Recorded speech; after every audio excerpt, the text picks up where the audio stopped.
Alright, and welcome back to Zero Cool Gaming, and today we're going to be talking about a video game called Ratchet and Clank Full Frontal Assault.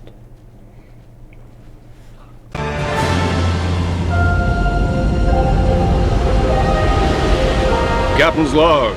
Stardate, let's call it Wednesday.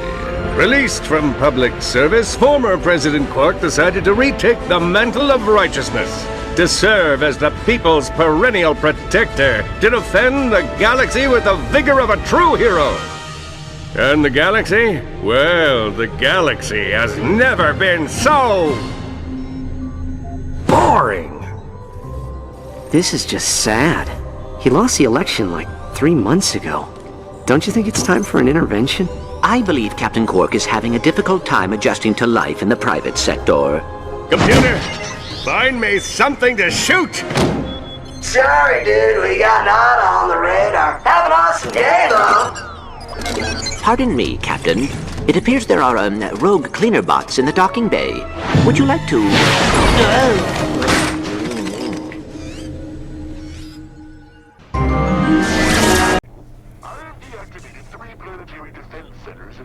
Okay, so a few things that I want to clarify so that it makes a little more sense here for some people.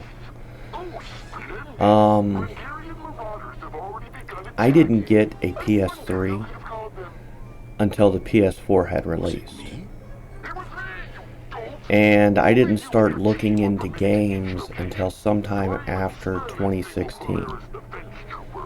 I think 2016 was when I first started looking at a game here and there to see what it was about, and then more so after that, as I started running into games kind of like this one, where the game did not match in any way, shape, or form to the previous titles within the game franchise.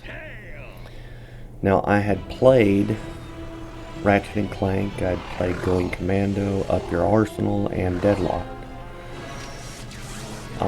before I got this one. And understand, basically all of the games had been released by the time I got any of them. And I liked the first 4 games quite a bit. I thought that they were pretty interesting, you know, even though that they were games designed for kids. I liked all the colors. The stories weren't horrible. Sometimes they were even pretty, you know, quirky, I guess is a good way of putting it. Considering one of the main characters is a guy called Captain Quark. But regardless, I didn't mind the first 4, is what I'm getting at. This one I did mind. This was one of the games that threw me for a loop. I didn't understand how they could change so much and get so much wrong. But, I mean, if you look at it on today's standards, this is par for the course. Destroy everything that you love and make it something that no one will play. And this game definitely falls in line with that. So, what is Ratchet and Clank Full Frontal Assault about? Well, basically it's about a kid who used to love Captain Quark and thought he was a great guy, and then as he got older he realized that he was a horrible person who did a lot of really bad things, and then he decided that he was going to get revenge on him for him convincing him that he was a decent person to begin with. And if you followed the series, at least with the first 4 games, it's not like I followed the whole series, because I didn't. But he went back and forth, truly. He would, you know, at the very least act like somebody who was decent and then show himself to be somebody who wasn't. But in truth, he was just somebody who wasn't all that smart, and he was easily manipulated. Regardless, the story in this one, you know, at the end of it, eventually you defeat the arch villain, and the arch villain is, something to occupy the captain's time, truly, because he was bored out of his mind, taking care of a universe that essentially took care of itself. Gameplay is somewhat similar to the other games, although the worlds that you went to were much smaller. The arenas, if you want to call them that, were very short, as well as the tower defense type gameplay, where you created automated defenses to defend areas rather than going through a level and working your way through the puzzles and defeating enemies and all of this, that, and the other. This one, a lot of that is automated through the different constructs that you would build throughout the game. So essentially they took what was already a relatively simple game and made it even more simple. And I say relatively simple because the original games, at least the first 4, were designed in such a way that you could learn how to play them. You could learn all your different weapons, you could learn how they're used. It made it very obvious when you needed to use particular weapons against particular enemies, that sort of thing. This game took that and, cranked it up to 12 to make it super, super simple for much younger children. Even though it says that this is an E10, 10 years old or older, the simplicity of the game made me think of a 7, 8-year-old could easily catch on and beat such a game.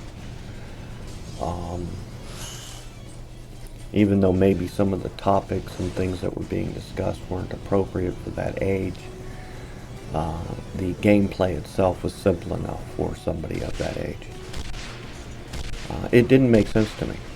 And a lot of things that newer games would do throughout the years that I noticed did not make sense to me. I had always one of the things that I had always liked about games, all the way up until around the 2012 era and beyond, is that they would get more intricate, more difficult, and they would add more mechanics to different series. Morrowind being a prime example of that. I'm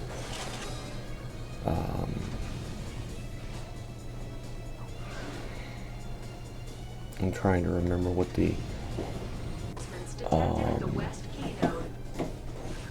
Elder Scrolls being a prime example of that. That continued to get more and more intricate and difficult, all the way to the 3rd game, which is called Morrowind. And then they destroyed that with Oblivion, making a game that was much, much easier. And I would presume that Skyrim was even easier again, going backwards as far as I'm concerned. But a lot of games started to do that. And it wasn't for the betterment of the series, because the series died off at a certain point because of it. As a direct result of it, I would even go as far as to say. This series being another one that you can literally look at when it fell apart, quite literally. And this was the first game that caused that. And then everything thereafter was just noticeably worse than the games that came before. And they've done this to so many series and so many different genres at this point that it would take me all day just to name them all. But going back to just my Morrowind understanding and giving you an idea, the first game was a good RPG. It was old. The second one added to that, making it even more difficult. Morrowind added on top of that, making it even more difficult. And that was as far as I'm concerned, one of the most difficult games made in the Elder Scrolls series. And then, like I said, they started getting easier after that until the series itself just essentially ceased to exist. Now, they say that, Skyrim is one of the most, widely loved, beloved, whatever, played games out there. And while that is true to the sales of the games, and I will concede that point, it was also the end of the series. And what the fake news media will claim is the reasoning for that and the actual reasoning for that are two entirely different things. The actual reason that the series ceased to exist and people would not buy any more of it is because they had had enough of the slop that was being pumped out. This was one of those games that truly started to wake people up to the crap that was being produced. And while they'll say, oh, well, it got, millions upon millions of sales, yes, it did. And it also woke a lot of gamers up to the reality of what was happening to the industry and the games that they loved and enjoyed. So it was both a boom to the industry and a death knell. It's not very often that you can say something about a game like that, but that is definitely one that I can say was part of the nails going into the coffin of the gaming industry. And they keep driving nails into that coffin every year at this point. And now we have more reasons as to why that's happening, and a lot of it has to do with DEI and ESG initiatives forced upon these companies by their investment capital that is pumped out by places like BlackRock, Blackstone, and Vanguard. And because these particular companies invest so heavily in the different studios, they can literally force them to initiate these policies that eventually drive these companies out of business. And when they do, well, I've talked about it before. And I'll talk about it again, don't get me wrong, but we don't need to go into that right now. But yeah, I mean, it's blatantly obvious what they're doing. And at this point, you can't say that it's because they don't know. They do know. And what they're doing is the objective. They want these companies out of business. They want them to be driven to bankruptcy.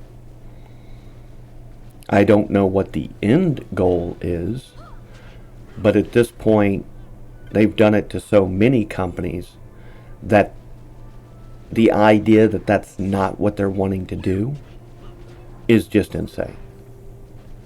It's absolutely their intention. And it has to be their intention because they've done it over and over and over again. And it doesn't seem to matter to them how many times it quote-unquote fails and causes the companies to go bankrupt. They're more than willing to invest in the next one, and the next one, and the next one, and the next one. Which means that their objective is to make these companies fail. It has to be. Because that is the outcome that is derived from their investments every single time.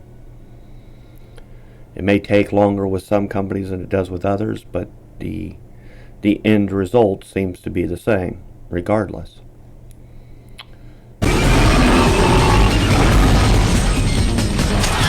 Oh boy, not a good time to run out of ammo. Oh, you can't take me! I'm unstoppable! I cannot be matched!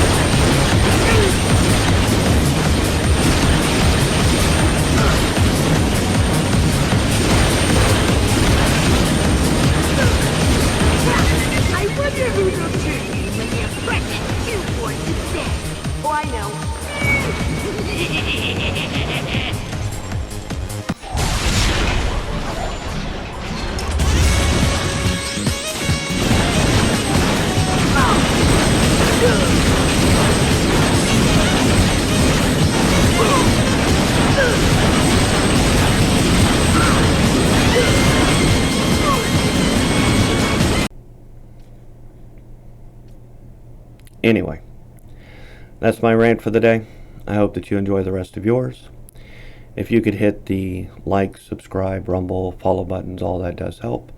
And I will talk to you later.